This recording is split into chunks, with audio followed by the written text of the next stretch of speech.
Braxcast time. This is the 9th episode of the Braxcast. And before we get into what we got talking about today, we're going to talk about the Yaira campaign a little bit. We've got this awesome piece of fan art from Jay Krager. I saw this on Twitter. Wanted to shout it out. You got Yaira in this sort of paparazzi, setting. We got the phones pointing at her, taking pictures of her in this trench coat. Of course, her costume is under it. She's in this really cool, I'd say a bit mystical pose with her arms. I think it looks fantastic. It was done by Jay Krager for the Yaira fan art contest, which is associated with the Yaira #1 campaign, which is at 1.354 million, 9,996 purchasers last time I checked it. So it's probably going to be 10,000 by the time I put this up, or very soon after. But we're going to get into the first little topic that we've got for this Braxcast, and this is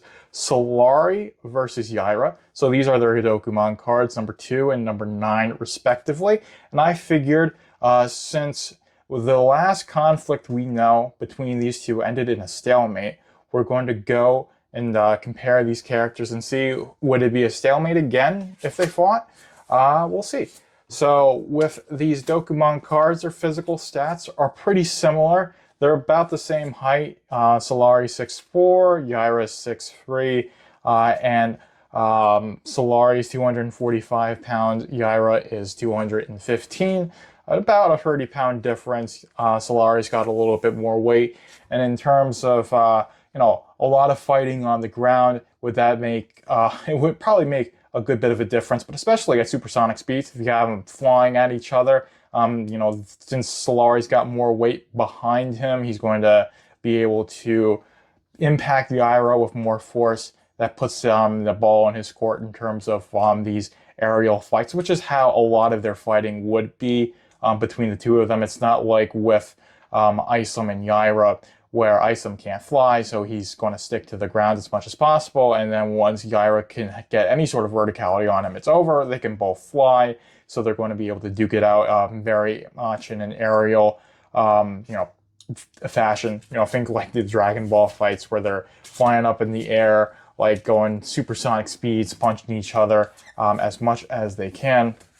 So I think that's where their fight's going to look like. How bad is it going to be between the two of them in terms of just how badly they injure each other? I think it's going to be pretty bad. I think Solari wins it on physicality. Like I said, he's 30 pounds heavier.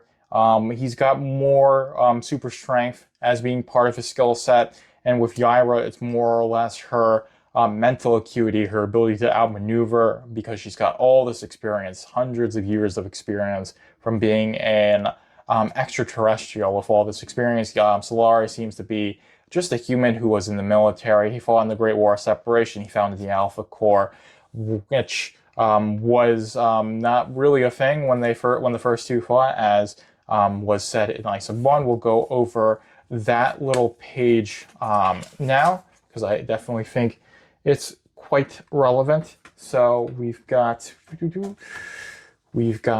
Isom number 1 right here. Oops. So we're going to go to, here we go. So we've got this meeting between Yaira, you see Yaira's right there, and Solari. So they meet, she's able to get away. No, you have friends now, is what she says. We figured it was you. You were told not to come back. So she had a conflict with Bryan Solari, which Solari let Yaira go, told her not to come back. So this really leads to me, this was a stalemate, but now he's a part of Alpha Corps. He's much more seasoned. He's trying to restrain himself in a lot of, being in more tactical ways, although you look at Alpha Corps, he doesn't really do that as much as he should. But anyway, he's much more in the operating as a team mindset. He's much more in the, protect and serve mindset that I imagine he was much more before than their first conflict. So I think that's going to make him a more better fighter, because he's not going to try and take these big risks. He's going to try and, play it a bit more defensively.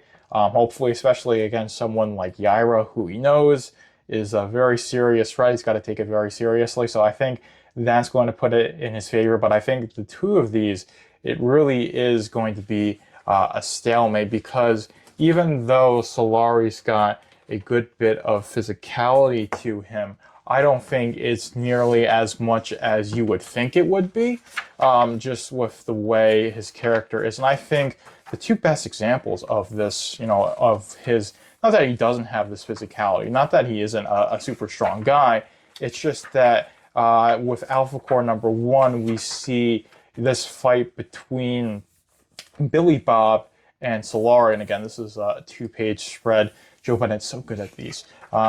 That they get involved in. You got these two fights going on at the same time. But anyway, this fight between Billy Bob and Solari only gets won because Billy Bob gets locked in a safe. He gets starved of oxygen, and that puts him out of commission. And you see he's quite damaged after that. He wasn't really able to do it nearly as effortlessly as you would think he would be able to.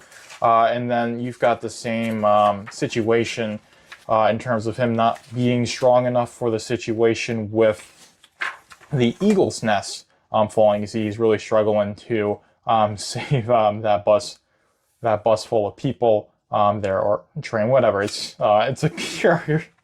It's a vehicle full of people. It's a large passenger vehicle. Not doing it as effortlessly as he would need to do, as he would need to be able to do in order to really be much stronger than Yaira, which is why I think if they fought again, it would be a stalemate in a very similar fashion.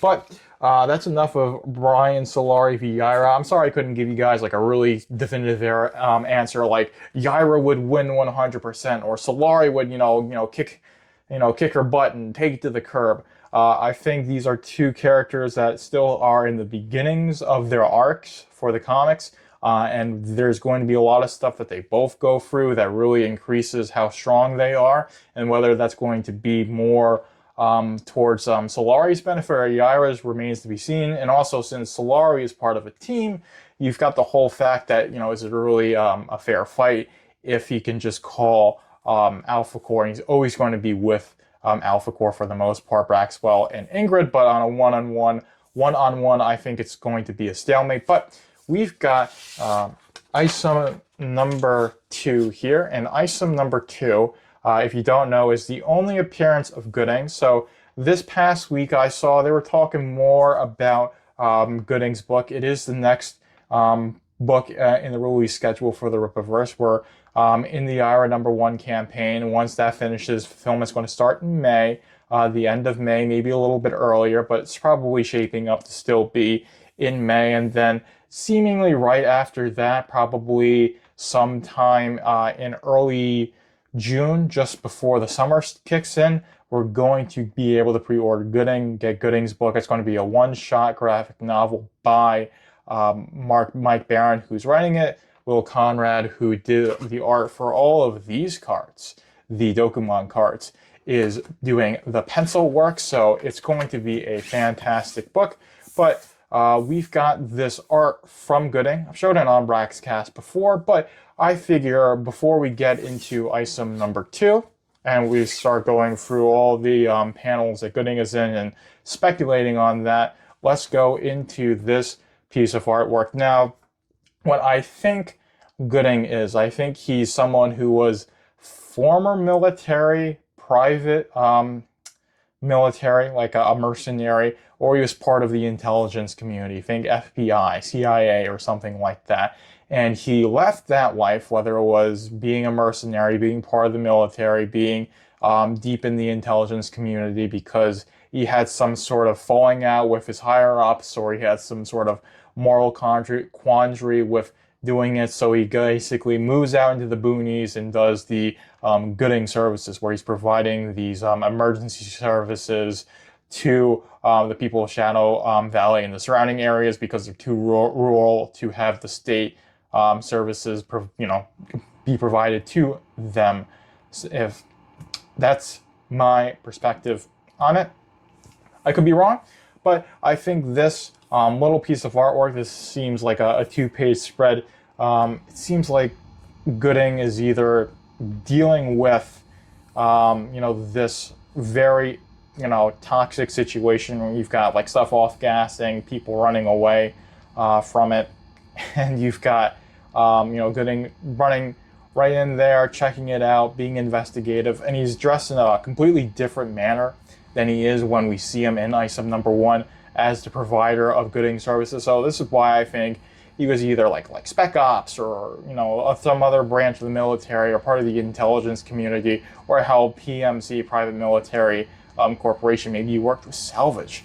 Salvage is a PI. Who knows? There's a lot of possibilities, and I think we could speculate all day looking at this piece of artwork, but let's continue the speculation. And if there's some background noise, I apologize. This is a new mic, and it seems to be able to pick up background noise, so you could hear my boiler boiling away.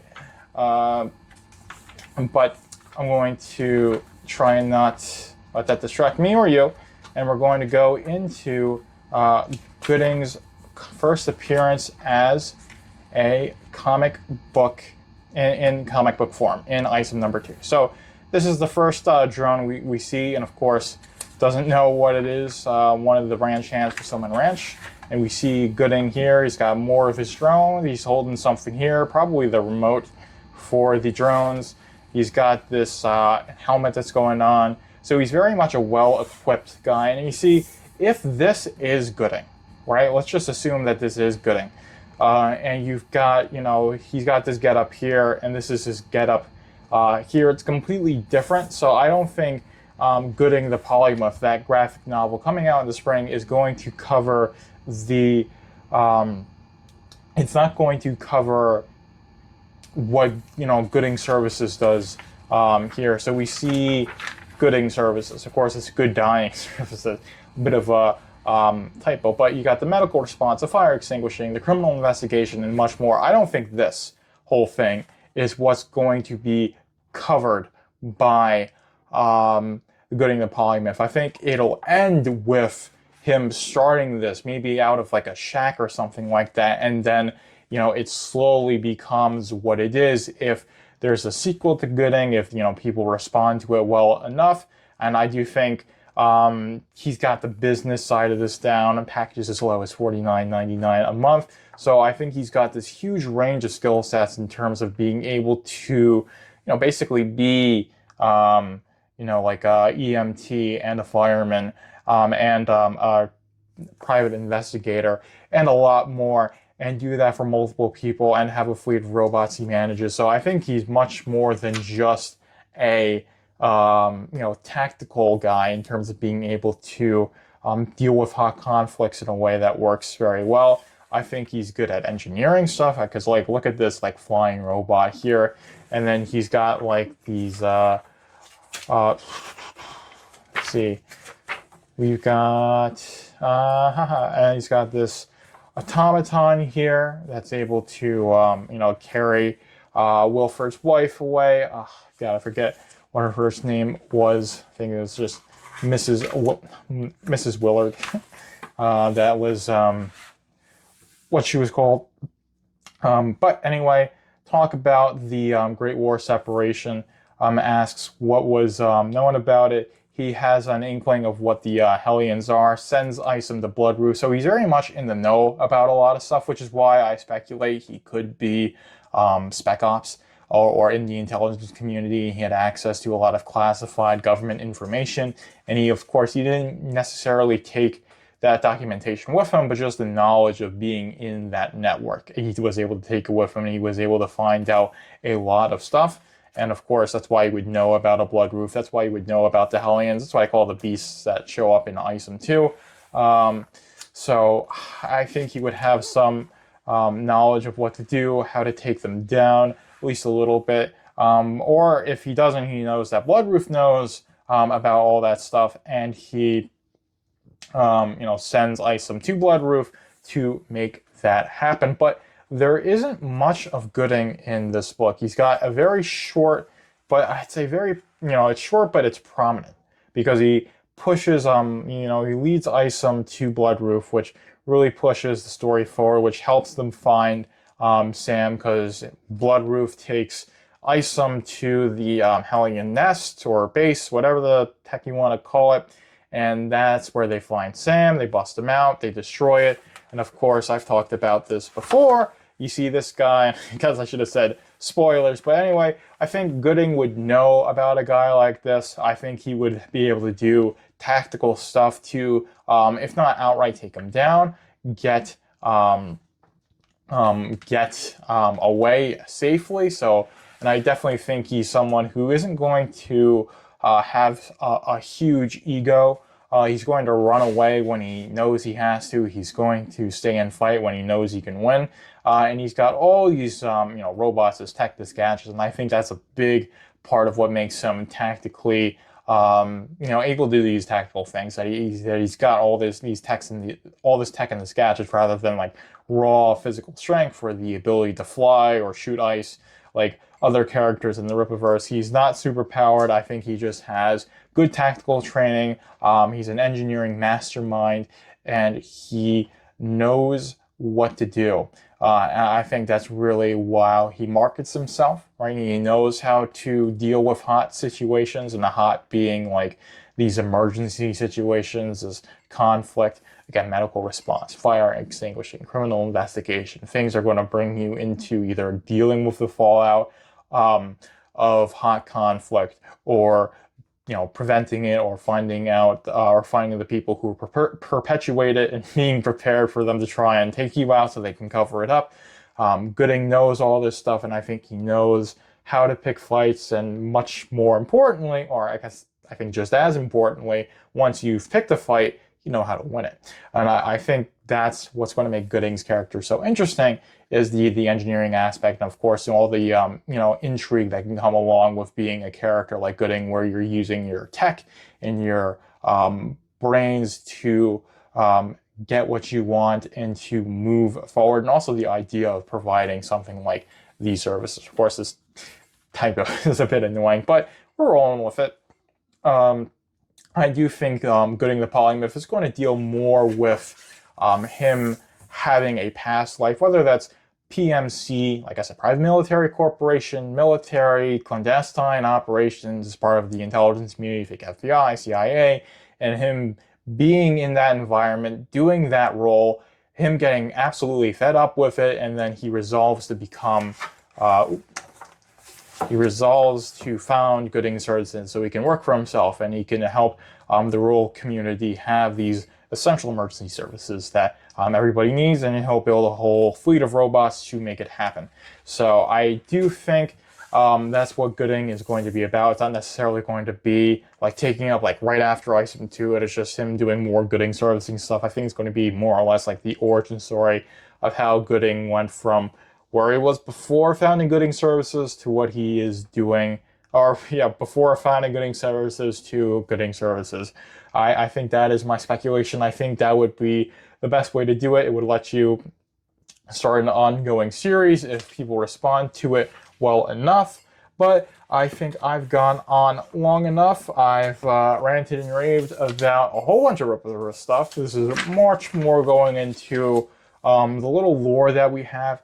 And this is going to be a great thing as Rippaverse expands. There's going to be more lore, more panels I can break down and say, hey, this gives us a lot of context into what's going to happen in the future. And I do plan on going through basically all of these comics page by page and breaking them down. But that's when things when things get a little bit slower.